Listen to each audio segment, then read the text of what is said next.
C'est donc fini l'époque où l'agent public de l'État ne disposait pas d'un dispositif efficace de protection et sécurité sociale. Désormais, chaque agent public de l'État sera protégé dès son recrutement contre les différents risques inhérents à sa qualité d'agent de carrière qu'à la nature de prestations auxquelles il est appelé.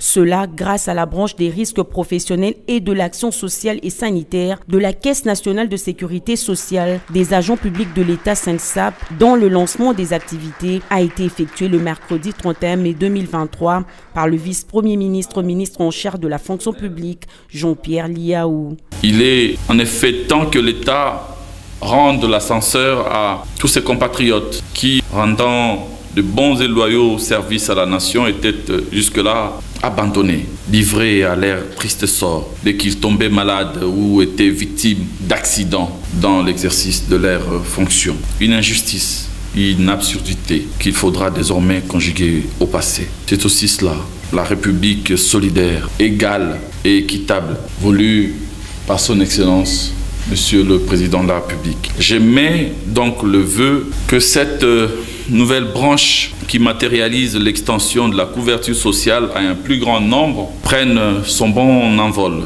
et rencontre les succès inédits auxquels elle est destinée. Cette branche de la SENSAP a la charge des risques professionnels des employés actifs du secteur public, mais aussi la prise en charge sociale et sanitaire des retraités.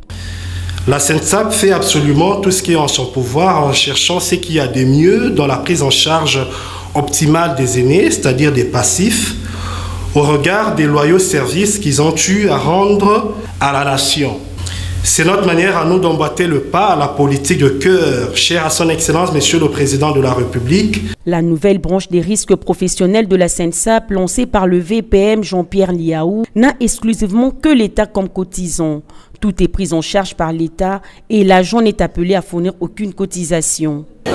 Nous manquons de mots pour dire merci au chef de l'État.